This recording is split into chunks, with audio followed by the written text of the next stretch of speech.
Hello, everyone, and welcome to our Happy Manifesto podcast.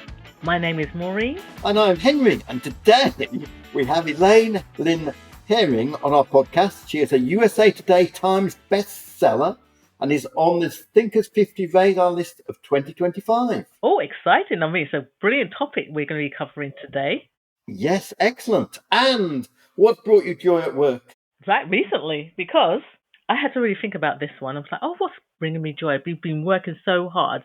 And it made me realize that I have a confession in terms of meetings. I really don't enjoy meetings. You don't enjoy meetings? I don't enjoy meetings. I don't know why. I think nobody enjoys meetings. No, that's it, And especially when you're going to have a meeting and it's the whole day from 10 till 4. But I will admit that the last meeting that we had, our standardization meeting, where we had all of our lovely facilitators, where we come together to talk about apprenticeships and what we can do to make it even better. And we had such a great time. It was so fun. One, getting together, but just using the liberating structures to brainstorm and pull some great ideas together to make sure that our programs are perfect for our learners, but also good fun and that they get everything that they need. And I enjoyed this meeting. So, yeah, I might have to change my thoughts about meetings. Yeah, yeah. So what's been giving you joy, Henry? Well, not joy really, but I've had COVID. Oh. So I haven't been out of the house. Oh, wow. You don't like to keep still either. So no, indeed. How did that go? So I did some streaming stuff. I did Departure, which I had a train that derailed. And the third thing of Departure had a boat that sank. Oh, my God. Okay. I'm going to have to look out for that. Yeah, absolutely. And then there was a classified Canadian drama about the Canadian Secret Service. So, yeah. Okay. Very interesting. Absolutely. Okay. Let's go. Okay, we're joined today by Elaine Lin Hering, speaker facilitator and author of the USA Today bestseller, Unlearning Silence. Elaine builds speak-up cultures in diverse organizations around the globe, has taught negotiations and conflict management at Harvard Law, and worked with clients ranging from Google and Nike to global coal miners. She was also named to the Thinkers 50 radar class of 2025, marking her as a rising influence in leadership thought. Welcome, Elaine. Thanks so much for having me. So, you've worked on 6 continents and in such varied contexts, from coal miners to Pixar animators. How did those experiences shape your understanding of when people choose to speak up or stay quiet? Yeah, the beautiful thing of getting to work across industries and geographies and levels of seniority is that you are reminded of the universal truth that people are people. Yes. If nothing else, we are human beings.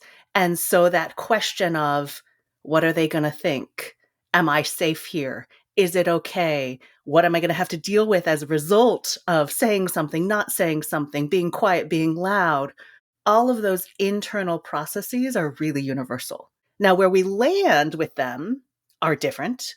If your voice has always been welcome, if you have not faced negative consequence for saying something or being yourself, you're more likely to do those things. Right. And if you don't have the data points of, I asked the question, or I offered a different perspective, or frankly, I just showed up as who I am, and it's okay, if not good, then you are less likely to do those things because you've learned over time, you've essentially learned silence, right? You've learned in order to stay in this workplace on this team, I need to edit out parts of myself or dampen parts of myself to make myself acceptable and palatable. Wow. To the people around me. Maureen, you're nodding, so I feel like I'm so there. I'm like, oh my gosh, articulating in because we go through this, but it's never been articulated as you've just done that, and it's like, yeah. And because most of leadership development says if you're not getting heard, if you're not getting your way, you're not getting that promotion, the problem is you. Wow. Right? You need to negotiate more, better, louder, clearer. You need to smile more or smile less. Yes. Henry, that's on you. We're not even going to talk about the laughter now. Yeah. Right? The problem is you lack courage, you lack confidence, you lack assertiveness, you lack clarity. Therefore, you're not getting heard versus in what ways do the ways we interact require us to edit out parts of ourselves, to censor our parts of ourselves, to dampen down our insights, our brilliance, to make certain people happy or more comfortable. Oh my gosh. So true. I'm going to let Maureen have her moment. No. There's so much. I'm stunned into silence. You know, people, it's funny. When I first started doing this work, I said, I'm writing a book called Unlearning Silence. Yeah. And there were some people that said, unlearning silence? What are you talking about? Like, we like science. And I was like, no, silence. And then there'd be some people who would hear the title and be like, hold on, I need a moment. Because we, as a leadership development industry, I'd argue, have misdiagnosed so many problems as problems of courage, of confidence, of skill, versus in what ways is silence undermining our leadership, undermining our teams, right? That certain people need to make themselves small. And the most painful thing is well-intentioned leaders say, my door's always open. Tell me what you think. And Maureen's shaking her head, Yeah, no, which is it. exactly it. Right? We say those things, but people are thinking there's no way in hell I'd actually tell you what I really think because I did that last time and that did not go well. No. Or I did that as a child and it did not go well with my uncle. Right. Yes. And it's so funny. The first thing that's just come up to my mind is I remember as a child, that saying is that children should be seen and not heard. Yes. Yes. Oh, wow. Yes. So this is chapter 1 of the book, How We Learn Silence. Oh my gosh. The UK version is Unlearning Silence, How to Speak Your Mind, Unleash Talent, and Lead with Courage. Chapter 1 is Learned Silence. Children are to be seen and not heard. Now, I thought it was just me, but turns out there's lots of me's. Yes. And then I talk with my Latina sisters, and there's a phrase called calladita te ves más bonita that gets repeated over and over at your grandmother's table. And it roughly translates to you're prettier when you shut up. Wow. Oh my gosh. Yes. Okay, let's take my own story too, if I may. Yeah. I'm the youngest daughter of an immigrant family from Taiwan to the United States. Okay. I share all of that because in my cultures of origin, boys are more important than girls. So as the youngest daughter, I'm supposed to be quiet, compliant, helpful, useful. If I ask a question of my elders, that is disrespectful. Were they trying to silence me? No. I think they were trying to shape me into a good person, but that's the work for us of what did we pick up along the way? What did we learn along the way? What still serves us? And shed or unlearn what does no longer serve us, what no longer serves us. But it comes with diagnosing it accurately that it's not that I lack courage or confidence. It's that there's a thing called silence and it impacts all of our working relationships, all of our relationships, professional or personal. And when we can see the problem more clearly, then we can do something about it. Totally. It so resonates with me because in the sense of that's my culture as well. Yeah. You come from a Taiwanese family, No, Maureen? yes. No. Yes. It's close to Nigerian, so that's the same sort of thing as a Nigerian family would say. So in saying that and talking about the silence, is that how it shows up differently between cultures, gender. Can you tell us a little bit more? Traditions? People often say, ask me, Elaine, is silence a woman's problem? Right? Because you get all these women's empowerment conferences and talks of, we've got to empower women. And I'd argue, no, women are powerful. It's a question how we might have been silenced. So to me, silence is not a women's issue. It's not a Asian person issue or a Nigerian issue. It's a leadership issue. Because there's this question of how might we be silencing people by requiring them to show up to speak in 3 succinct bullet points with no ums, just the right amount of emotion to show that you care, but not too much, that you are overly emotional, particularly if you're a woman, right? We have such a narrow definition of leadership or of effective behavior in the workplace, of what we're supposed to look and sound like. And to the happiness point, it's very hard to be happy if you don't get to be who you are. Right. Definitely. That you have to fit yourself into a box. And by the way, when you're trying to fit yourself into a box someone else has given you, you have given up your agency to choose because you move the goalpost. Now I'm mixing analogies between boxes and goalposts, but hopefully okay, I'm with you. The analogy is happening. Anytime you carry a subordinated identity, meaning you're not part of the dominant majority group, you are more likely to be othered, more likely to be questioned, more likely to be left out, and more likely to be doubted. Then you throw on gender with race or ethnicity or class or education, ability. We get intersectionality for a reason. Now, all of that is trying to, I would argue, silence the uniqueness that makes us brilliant, silence the uniqueness that stimulates innovation. Yeah. Because at the core of innovation is difference. So why would we be trying to whittle everyone into the same narrow box for sameness rather than celebrate the difference and uniqueness that actually helps us see the world and ourselves more clearly? And by the way, makes us happier. Yeah. Oh. No, Yes. and it's so obvious. Yeah, so obvious. It may be common sense, but it's not common practice. Yes.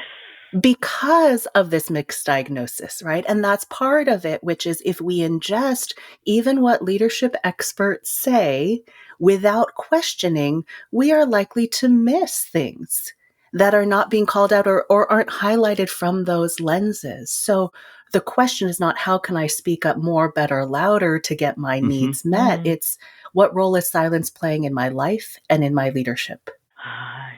So I'm trying to get my head around now, because when you diagnose this and then you start to practice, and it's how then does that, in the sense of that people able to take that, because sometimes it goes against what people are used to. Completely. So this work is not for the faint of heart. Okay. Comes with warning signs. Okay.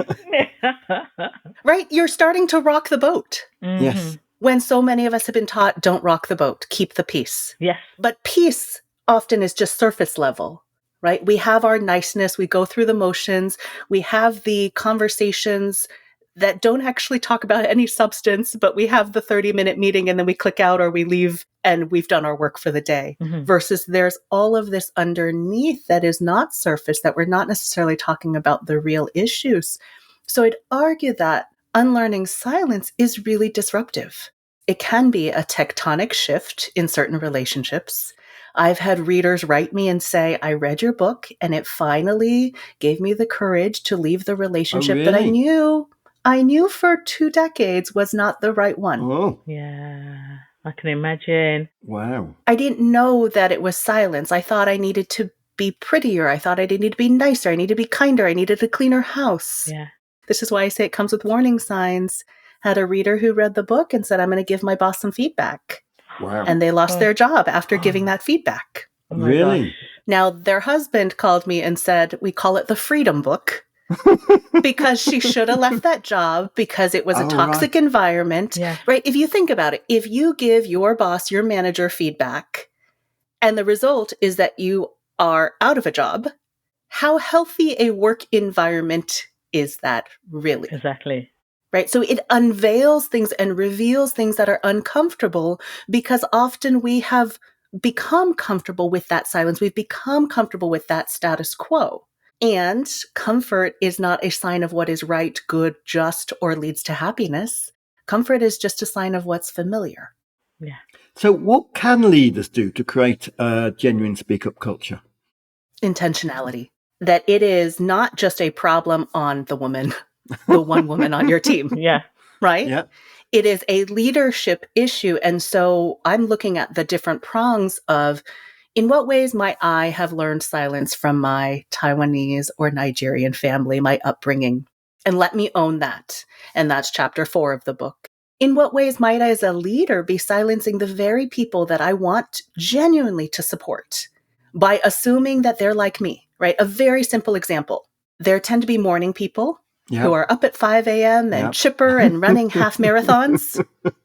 Okay, Maureen's like, no, not me. Let's not do that. There are night owls where 9 p.m., right? This is a person I'm married to. Oh, really? 9 p.m., he is ready to go, and I am half asleep. Now, I've asked this question with enough groups that I now know I need to ask who is at their finest midday, right? 1 p.m. And you're like, yes, let's climb a mountain. Let's knock out a deck. Let's change the world.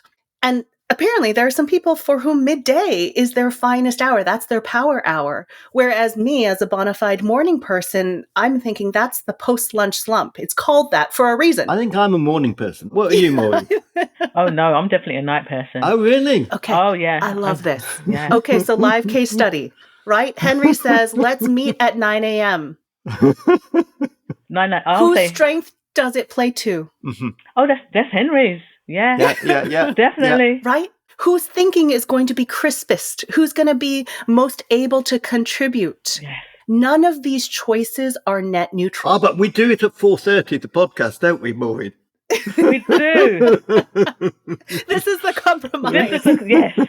This is the compromise. But so much of corporate workplaces, it's a 9 to 5, right? Yeah. And it bleeds into the rest of life now. But 9 a.m., there's that assumption that we're finest in the morning. We got a clean, fresh start. It's not a clean, fresh start for the people whose brains are still foggy because the caffeine hasn't hit them and they're waiting for 4:30 versus 9 p.m. Again, my husband and I learned this the hard way. Because if I try to raise any serious issues before noon, it does not go well. Oh, really? Yes. Yeah, I hear you. Okay. I hear you. 9 p.m., I'm half asleep. So we basically have between noon and 1 p.m. to talk about important things like financial planning. I love that. Yeah. But the choices we make are not neutral, and human nature, unless we're intentional, is to assume that everyone else is like us. So if I'm great at 9 a.m., it's like, all right, people, let's do this. Or you get managers who say, let's jump on a call because they process best by talking things out versus the post-processors among us are like, no, send me an email. Let me think. Let me type. Let me edit. Let me pull it in bullet points. Let me erase that because that was a little too snarky. You probably don't want to hear it. And then we'll have a more productive conversation. Yeah. Right? We don't silence people because I'm saying, Henry, I don't want to hear what you have to say, although sometimes that happens. It's in what ways am I making it exponentially more difficult for Henry or Maureen to actually show up and contribute? Right? Can leaders own the way that we silence other people even when we don't intend? That's chapter 5 of the book. And then in what ways is silence baked into the systems? So really looking at where is silence in this system, in this web, and what pieces of it can we own, starting with ourselves. And I would argue if you're looking for happy workplaces, also not silencing the people we lead, because often that's out of alignment with what we actually want to do. Yeah. I have never met a leader who says, I want to squash people's potential and make their lives horrible. Yeah. Right? And yet we all know, or we all know people who have reported to people who say this about those managers of, gosh, they just don't get it. And it's that disconnect that for me, solving for the ways we might unintentionally be silencing other people, like, hey, could we do this at 4:30 instead of 9 o'clock? Would make a world of a difference. Help me feel seen and also allow me to bring my best gifts, skills, expertise, insights, and talents. Yeah. Right? That freedom, both of being seen and of playing to your strengths and designing a workplace that celebrates that, that's happiness, that's lightness, right? That's not having to have additional barriers or burdens that actually none of us intend to be there. Yeah, no, I love that. Because I can say, like, one of the things that we do at Happy is ask that question, how do people best like to communicate? Do you prefer a phone call? Do you prefer an email? Or what's the best time? So yes, to testify to what you're saying. Yes. Yeah. I'm all about a good testify. You said your book, I'm definitely going to have to read through your book. There's something you said about chapter 1 about the child version. Yeah. And something that you brought up was about children ask 125 questions a day, where adults only ask 6. Yeah, we silence our curiosity. Okay. I have a second grader who just started school. Yeah. So this is personal. And huge empathy for educators. You've got a class of 24 to 30 kids. You got to keep things moving because you got to get to certain stuff. Yeah. So there's not time for that. Wait, but why? Why does ice form? Yes. Why are there forest fires? Why? You know, there's such curiosity to understand how the world works, and in how we are educated in many formal systems, it silences and squashes that curiosity because it's inconvenient. It gets in the way of the lesson plan. And so we learn behaviors like compliance. We learn behaviors like discipline. And I'm not knocking any of that. I think it's the both and. But it results in adults being far less curious than kids because we've also learned that we're supposed to have answers rather than questions. So then folks like all of us spend time in workplaces trying to help people learn to be curious again. And frankly, I'm trying to put myself out of a job because that instinct is no longer there. The curiosity has become an inconvenience. We have received messages from the teachers, the parents, the people in the world that say, don't do this. Yeah. And it's the same with creativity. It's the same with difference, because in many of these systems, there's this certain way that you're supposed to show up that is rewarded. Yes. One of the reasons I asked that question, because I could see that playing out in meetings. Yes. Where people want to ask questions, but then they feel silenced that they can't ask those questions, that curiosity. So it's only a certain amount of questions that you can ask, and then we've got to move on. Yes. And the well-intentioned leader who fills up the meeting with whatever, blah, blah, blah. We've gone through slide 22. All right, we're already over time, but anybody got any questions? Yes. Right? No. Correct. The answer is no, Mm-hmm. because everyone's going to ostracize you and dislike you, and you're already back to back with, we have not built in time for questions. Now, the other thing is asking a question or having a difference of perspective can create relational friction in some systems, right? It feels relationally risky because I don't know how Henry's going to respond, right? I don't know how that's going to sit with Henry. The thing that I introduce in the book, I call 3 levers for voice, and this comes out of my mediation work at Harvard, is there's always 3 conversations going on at the same time. There's the substance, the what, the terms and conditions, the budgets. There's the relationship, how we feel treated. And then there is the process, how we're actually having, is it 4:30 or is it 9 o'clock? Is it typing versus talking? The undervalued, sort of less sexy stepchild of the 3 is process, the how. And it is also the key to take and relieve some of the potential relational friction. So instead of saying, anybody got any questions, or just assuming that people will ask questions if they have it, build it into the agenda. And I often advise standard questions. So what are the pros of this idea? What are the cons? What about this works? What about this doesn't work? It does a couple of things. No one needs to play devil's advocate. No one needs to be on the backside pushing back, right? You relieve that relational friction because it's already built into the agenda. Mm-hmm. Next, because we answer and ask and answer the same old questions, boring questions every single time, the post-processors, the people who need more time, can actually anticipate the questions. And you're also solving for positivity bias, because it's not just, what do you think, right? What do you think feels like a trap, even though leaders mean it well? When you say, what do you think? I'm like, how candid do you want me to be? Mm-hmm. Yeah. Do you know about liberating structures, by the way? No, say more. Well, it's 33 structures, and they have an equal voice for all. Okay. So basically, there's one structure called 1, 2, 2 for all, and you have 1 minute of reflection, 2 minutes in pairs, and 4 minutes in fours, and then you come all together. I love that, which is instinctively, I think, what we've been doing. But I love these conversations for pulling it together, right? You're reducing social threat. You're allowing people to process in different ways.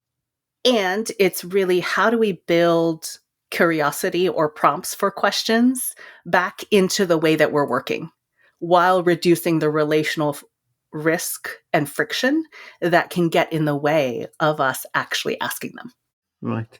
So if someone listening feels stuck in silence, what's the very first step they can take to start unlearning it? Step number 1 is diagnose it accurately, right? Okay. If you're stuck, it's not because you lack courage or confidence. It's because there's this thing called silence. It just is. And it's in all our relationships. So if you're self-flagellating, thinking you're not good enough because you haven't been able to do this and everyone else's advice hasn't worked, stop with the guilt. Mm-hmm. Know that it's silence. Step 2 is really interrogating your operating assumptions. When do you believe it is worthwhile? Who do you believe gets a voice? Who do you believe gets to take up space? In the book, I write very clearly of if you carry subordinated identities and you've gotten used to making yourself small, it is an exercise to say, I have needs, goals, hopes, and concerns as well. Right. And from a negotiation perspective, every party to the negotiation has needs, goals, hopes, and concerns. So the fact that you have them does not make you needy. It just makes you human. So let's start with that assumption and premise. So that's all the awareness. And the book is broken down to awareness and action. And then the action is do a small experiment. My example in the book is literally of me getting in a taxi cab. The back window won't open, probably because child lock is on. I've flown through multiple airports. It's like not, the air is awful. The air freshener that's dangling from the rearview mirror is not fresh. And I sit there looking at the GPS thinking, you know what? It's only 20 minutes until I get to my hotel. It's fine. And then there's another part of me that's like, I'm a paying customer. I should be able to get the fresh air that I need and want. Then there's the driver's a man and I'm a woman and I'm going to end up in a ditch on the side of the road. But actually, there's a lot of traffic on this thoroughfare, so I'm probably fine from a safety perspective. The guy's on a phone call. I don't want to interrupt. Oh. Wait, you're the customer. So I debate this for a good long time. And then I think, you know what? I'm probably never going to see the guy again. Our devices are all tracked now anyway. So if I end up at the side of the road, someone will find me from Find My Phone. And so the experiment was, sir, could you open the window?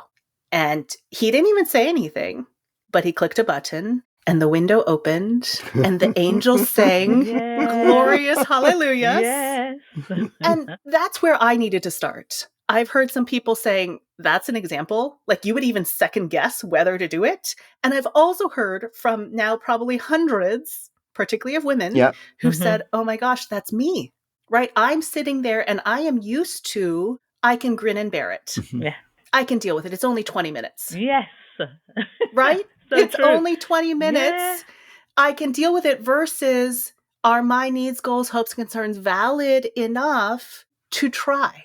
And the beautiful thing about an experiment is that you're not attached to an outcome. An experiment in a lab is to try to learn something, right? So what might I learn from trying this action of asking in a low risk environment? Strangers are great to practice on because you don't have a long-standing relationship versus your spouse or your kid. You probably save that for level 2 and make it time bound, right? If I say, I'm going to cut gluten out of my diet for the rest of my life, it feels incredibly overwhelming.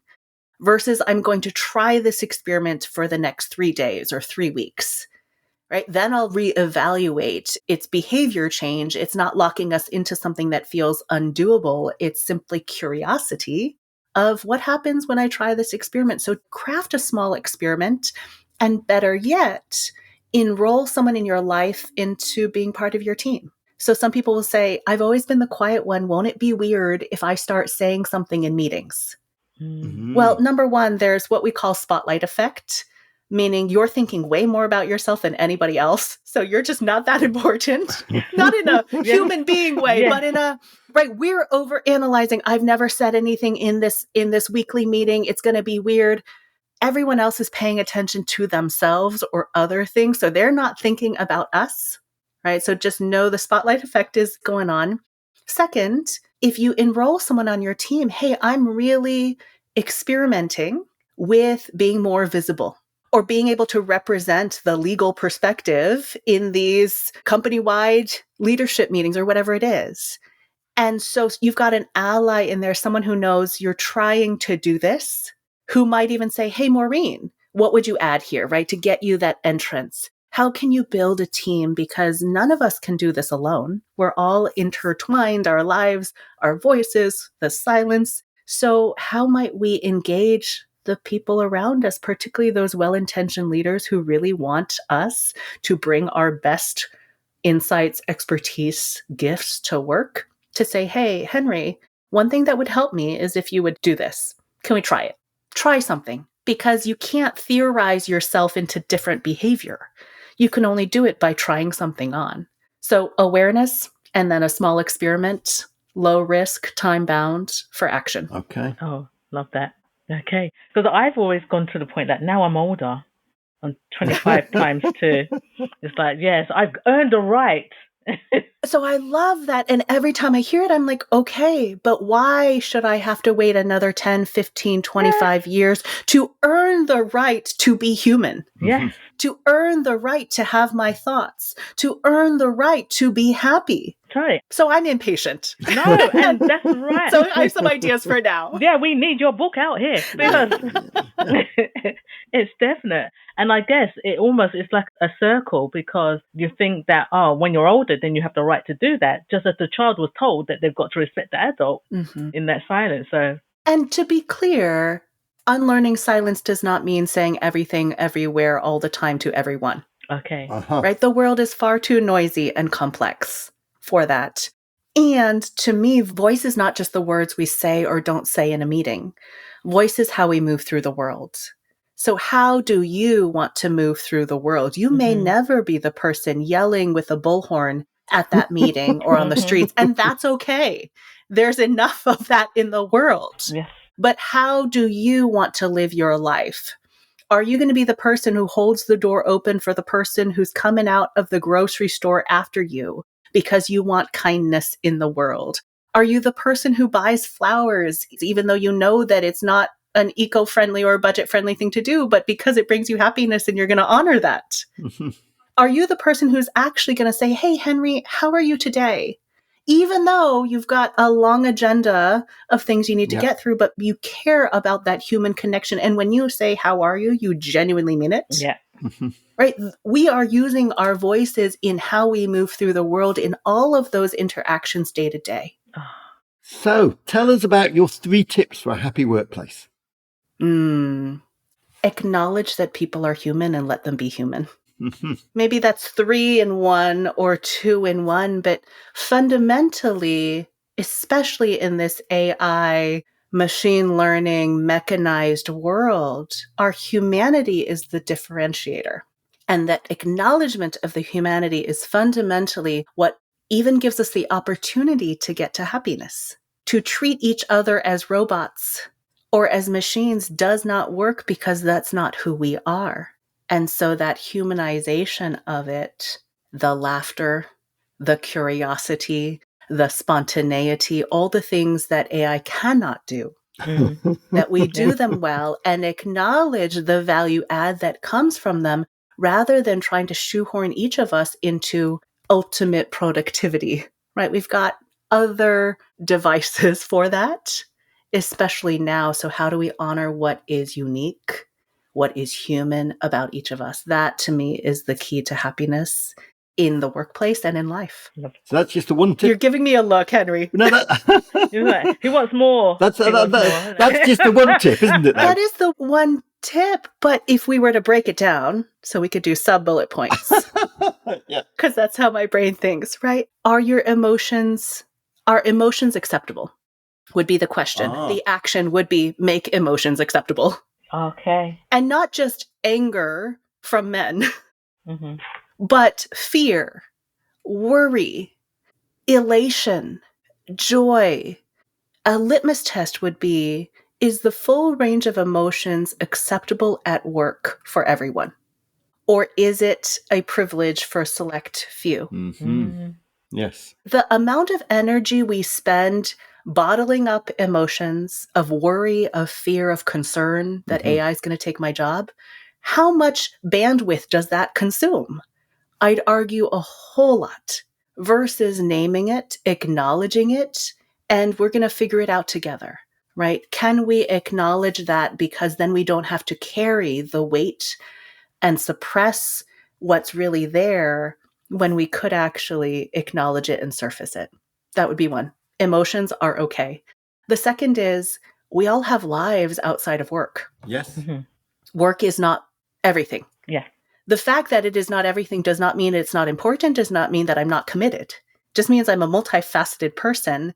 And again, that I think that's like the subcategory of we're not machines, because machines would work in a certain way at a certain rhythm with a certain focus, versus how do I nourish the parts of myself that allow me to continue showing up well? And for some people, that's running marathons. For some people, that is not running marathons. I put myself in that group. Is that right? 2 hands. People say you got to get to like mile 7 or mile 3 before you get runner's high. And I'm like, No.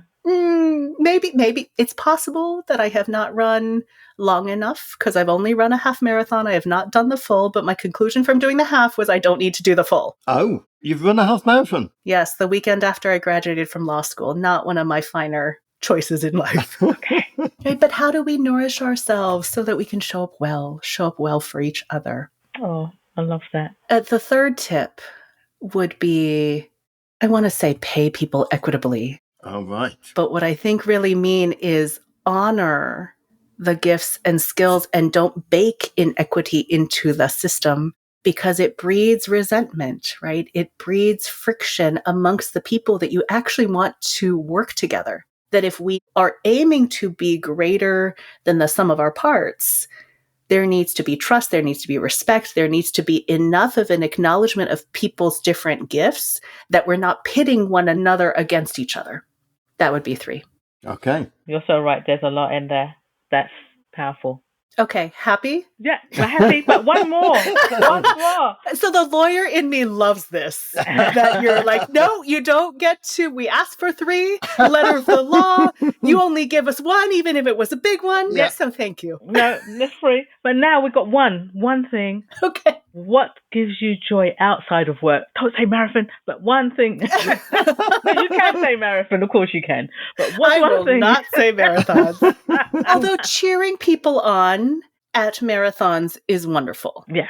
Particularly when we get to the layperson. And by marathon, I don't mean the London Marathon or the Boston Marathon with the ultra training people. Yeah. But the community fun runs where some people are still walking the 1K, but everyone's cheering and got the bells and the pots out clanging because we're just celebrating that you're doing it. And it's not about the performance or the time, but that you're doing it. That does give me joy. I will say the other thing that gives me joy is, and it sounds so hippy-dippy, but I'll own my Good. California-ness, large redwood trees. Oh, right. So, Maureen, when you come to San Yes. Francisco, we will go to Muir Woods, which are these gigantic 1,000-year-old redwood trees Wow. that reach to the sky Oh. and remind me that the world is so much bigger than just me. And not in a way that diminishes who I am, but that lends perspective to how I fit into the picture and the majesty of it. So trees give me joy. Oh, they are wonderful. They are wonderful. Yeah, I love a tree. Thanks for accepting me as I am in my hippie, let me hug no, a tree moment. I love it. No, I'm a tree hugger. I said it. I've said it out loud. I do. I hug trees. Yes. And they hug you back. They do. They Oh my do. gosh. We're having a moment. Elaine, it has been a pleasure having you today on our podcast. Absolutely. Absolutely. Such a joy to be with you. Thank you so much. So, how was that, Maureen? Oh, that was fantastic. Oh, she had me grinning, nodding and did, grinning she all the way did. through. It's like, oh my gosh. I so resonated with her. So, were you seen and not heard as kids? Oh, no, that was number 1. Really? Yeah, you couldn't be in the same room as adults. Really? Yeah, so when adults are talking, you must come out of the room. Or if adults are talking, you must be quiet. Oh, wow. So it was literally, yeah, you can be seen but not heard. Do not speak unless you're spoken to or asked to be part of that conversation. Wow. Yeah, Okay. no, that is it. So, yeah, I was resonating all the way through. And also being a global majority person as well, being in situations where when you speak, you have to be very mindful of everybody else, so not being your full true self. Just because, that's how it's been. Difficult for global majority people sometimes to speak out. And that's why I think that this conversation is really important. Yes. Leaders allowing their people to be at their best. I must say, one of the things that really got me in what she said was that, how do you want to move through the world? I love that. And to do that, you need your voice. You need to show up. So I really like that. And just the tips of being in a meeting, actually making sure you've got those questions to allow people to be able to give them permission to ask questions and to get them to be curious. Yeah, so much. Where do we start? Henry, what else? What else was coming up to you? Absolutely. And the top tip was human and let them be human. Yes. Absolutely. When she talked about emotions being acceptable, and you know what, I think that's the first time I've ever heard someone say that's something that leaders should think about or be aware of, that all emotions should be acceptable, not to allow people to just hold down the emotions just because it might be a bit too much, being sad, fearful, to be able to express their emotions, obviously in a professional way. But that taxi window moment, I would have just... You would have just told them to open the window. Yeah, absolutely. But whereas with women, it might be... Yeah. And that negotiating with ourselves internally of like, oh, should I ask or should I not ask? And the journey's only going to be about another 10 minutes. I'll be okay. It's a great conversation. Love this. Yeah, I encourage people to get her book. Yes, it's Unlearning Silence. Unlearning Silence. Unlearning Silence. Absolutely. So, Henry, what have we got coming up at Happy? What have we got coming up at Happy? We have got on our Leadership and Management Apprenticeship course, you either pay it out of the apprenticeship levy if you have 3 million in payroll, or it is paid 95% by the government. So we had level 7 before, but we have a level 3 for new managers, a level 5 for experienced managers, and due to the government funding, the level 3 is £250 for a 14-month program. £250. Level 5 is £450 for an 18-month program. It's just incredible. It's amazing. That's a real bargain. And it is a real bargain. Like absolutely. What you get from this apprenticeship, I really encourage people to really check it out. Yeah, you're working on it, aren't you? Yes. I'm one of the facilitators especially for the Global Majority Apprenticeship. And within the first month, people talk about how much they get out of the apprenticeship. Oh, really? And what a difference it makes for their day-to-day work. And if you're curious or if you've got questions, please contact us here at Happy. Go to our website. Absolutely. Look at what we've got and reach out. We'll be happy to help. Check out henry@happy.co.uk. Yes. And also, don't forget to review our podcast. We'd love to see what you think about our podcast. You can also check back. Absolutely. And please put in reviews. Yes. And in the meantime, let us create happy workplaces. Happy workplaces.